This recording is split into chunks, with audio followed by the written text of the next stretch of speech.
Hi to all and welcome to Ujjwala IAS. As all you know कि कल एक conference हुई जिसमें यूपीएससी चेयरमैन ने एस्पिरेंट्स के क्वेश्चन एड्रेस किए और ये भी क्लैरिफाई किया कि जो रूमर्स फैल रहे थे ना यूट्यूब पे कि एज लिमिट का और उसके बाद जो अटेम्प्ट्स कम होंगे, तो वो क्लियर कर दिया कि ऐसा कुछ भी नहीं है। And on this occasion of 100th year of UPSC, ये वीडियो उसी रिगार्डिंग है कि यूपीएससी की इस्टेब्लिशमेंट कब हुआ, देन उसके बाद इसकी वेरियस कमिटीज़ क्या है, और आपको जो पता होना चाहिए ना, वो बेसिक जो अंडरस्टैंडिंग होनी चाहिए, वो इस वीडियो में आपको मिल जाएगा। Also this is the first video on this channel.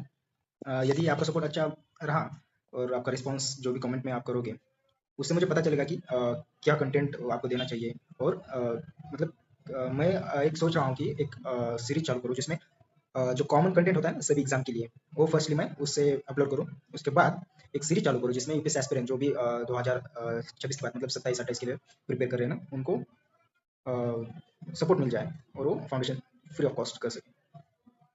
So see the video. UPSC Bharat की सेंट्रल रिक्रूटिंग एजेंसी है।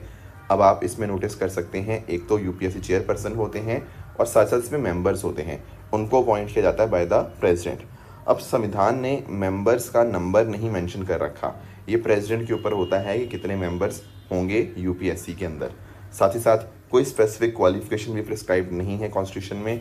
बस इतना लिखा हुआ है कि एटलीस्ट हाफ, कम से कम आधे जो मेंबर्स हो ना, वो गवर्नमेंट ऑफ इंडिया के अंतर्गत या फिर किसी स्टेट के अंतर्गत 10 साल या उससे ज़्यादा के लिए उन्होंने सर्व किया होना चाहिए। पर ये कंडीशन केवल एटलीस्ट हाफ मेंबर्स के लिए एप्लीकेबल है। बाकी इसके अलावा उनकी जो चेयरमैन की कंडीशंस हैं, मेंबर्स हैं, स्टाफ है, उनकी सर्विस कंडीशंस जो हैं वो सारी प्रेसिडेंट ही यहाँ पे डिटर्मिन करते हैं। बाकी इसके अलावा अगर आप नोटिस करिएगा, यूपीएससी को इंडिपेंडेंस देने के लिए हमने यहाँ पे सिक्योरिटी ऑफ टेन्योर उनको प्रोवाइड किया है। जैसे जो एज होती है वो होती है 65 ईयर्स, और जो टर्म होता है वो 6 ईयर्स की आपको यहाँ पे देखने को मिल जाएंगी। बाकी इसके अलावा सर्विस कंडीशन जो भी होती हैं उनको उनके डिसएडवांटेज के लिए चेंज नहीं किया जा सकता। साथ ही साथ जो सैलरीज हैं, अलाउंसेस हैं, पेंशन्स हैं चेयरमैन, मेंबर और स्टाफ की, वो चार्ज रहती हैं, मतलब इनके ऊपर वोट नहीं किया जा सकता। They are charge on the consolidated fund of India. इसके अलावा जो चेयरपर्सन होंगे, जो चेयरमैन होते हैं, वो और employment, further employment under government of India या फिर स्टेट नहीं कर सकते। मतलब रिटायरमेंट के बाद वो कहीं और सरकारी पद के ऊपर यहाँ पे नहीं हो पाएंगे। ये बात आप ध्यान में रखिएगा। साथ ही साथ अगर हम बात करें मेंबर्स की, तो मेंबर्स जो होते हैं ना, वो या तो यूपीएससी के चेयरपर्सन बन सकते हैं या फिर स्टेट पीएससी के चेयरपर्सन बन सकते हैं, दैट इज़ अलाउड। बट इसके अलावा कोई और गवर्नमेंट एम्प्लॉयमेंट वो नहीं ले सकते। इसके अलावा उनकी एक टर्म कंप्लीट होगी तो दूसरी टर्म के लिए वो एलिजिबल नहीं होते, ये भी आपको पता होना चाहिए। बाकी आप जानते हैं कि ये जो आपका यूपीएससी है, ये एग्ज़ाम्स कंडक्ट कराता है आपकी all India services, central services और यूनियन टेरिटरी सर्विसेज के लिए। साथ ही साथ स्टेट्स को मदद करता है रिक्रूटमेंट स्कीम्स के रिगार्डिंग। एंड प्रेसिडेंट अगर उनको कोई काम देते हैं तो वो उनको करना होता है। एंड इसके अलावा इनका एडवाइजरी रोल होता है कि किस तरह से सरकार को एडवाइस देनी है रिक्रूटमेंट के तरीक़ों के ऊपर, अपॉइंटमेंट के ऊपर, प्रमोशन, ट्रांसफ़र, अलग अलग डिसिप्लिनरी केसेस के रिगार्डिंग। इसके अलावा अगर पार्लियामेंट चाहे तो यूपीएससी के रोल को बढ़ा सकता है। हर साल यूपीएससी एक एनुअल रिपोर्ट प्रेसिडेंट को सबमिट करते हैं जो कि पार्लियामेंट के सामने रखी जाती है। अगर पार्लियामेंट उसकी एडवाइस नहीं मानता तो अकॉर्डिंगली यहाँ पे रीजंस भी बताने होते हैं कि क्या रीज़न रहा एडवाइस ना एक्सेप्ट करने का।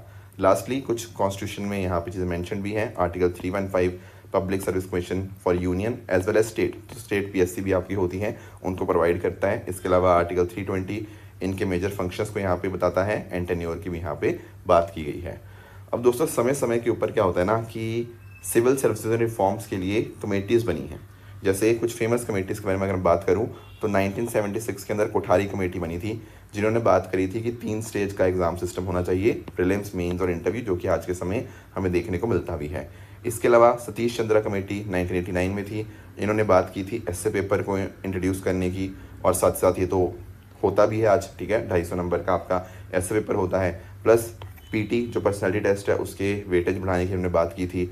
अलग कमेटी ने यहाँ पे बात की थी एप्टीट्यूड बेस्ड टेस्टिंग, जो हम सी सेट की बात करते हैं ना, रीजनिंग, कॉम्प्रिहेंशन, डिसीजन मेकिंग, ये सब आए, ये अलग कमेटी ने यहाँ पे रिकमेंडेशन दिया था। उसके अलावा होता कमेटी की बात करें तो इन्होंने देखो बात की थी कि भाई हमें ना आपकी सिविल सर्विसेज के अंदर चीज़ें बेहतर करनी है। जैसे फॉर एग्जांपल किस तरह से टेक्नोलॉजी का इस्तेमाल हम कर सकते हैं, इन्फॉर्मेशन कम्युनिकेशन टेक्नोलॉजी का, मॉडर्नाइजेशन पे फोकस करो।